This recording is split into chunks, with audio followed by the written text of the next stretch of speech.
Hey guys, Callista here with Avalili Permaculture and the Earth Skills Institute.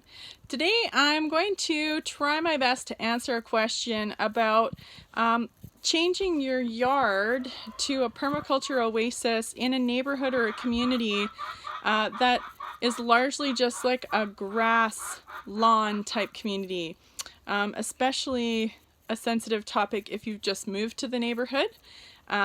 So this is a question that I've had a few times, and I've actually worked with a couple in Kimberley with this exact type situation where they just moved to a new neighborhood and they wanted to start doing some things in the yard, but all of their neighbors just had grass and they were concerned about what the neighbors might think, how that might go over in their neighborhood. They didn't want to create any negative relationships having just moved to the area.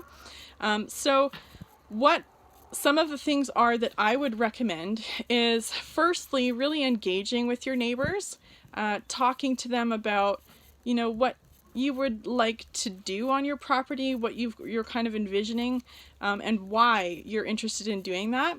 Get a feel for how they feel about stuff like that, and how they might react to some of these things. If there's, not such an awesome reaction, maybe they just need some time to think it over and think about how that may or may not affect them. But I think that the point of you engaging with them and having conversations with them will probably ease their conscience on a lot of things, just in the fact that you're willing to have an open conversation with them and you're willing to take into consideration their desires and their needs and wants as well. So the first thing I would recommend after you've engaged with your neighbors is to start with small and slow changes on your property. So don't go and change a whole bunch of stuff all at once, because that might really attract some unwanted attention. I think just starting with small little pockets or projects in the yard is probably a better way to go.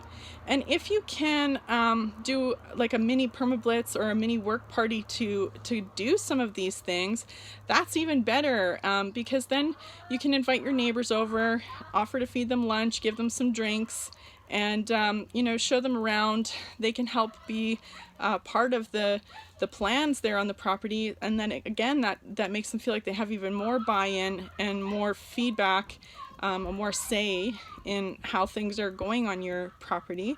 And it just really helps to build that positive community vibe, which is what permaculture is really about. And maybe in your permaculture plans, you can take into consideration what resources you might have around you that aren't necessarily right on your property. I mean, you can harvest rainwater off your neighbor's roof perhaps and use that on your property if they're not using it for anything, and that might prompt a really interesting conversation with a neighbor over how that might be able to be feasible in your property plans. They might get really excited about stuff like that. So really engage with your neighbors, and again, start with small projects and build up from there. So just do little chunks at a time each year, and really involve the neighbors if you can. And I think that eventually you'll find that more and more people are interested in doing it in your neighborhood, and your neighbors might really like the look or the feel of how things are going on your property, and they might start taking some interest in doing some of those things on their own property. So I hope that helps.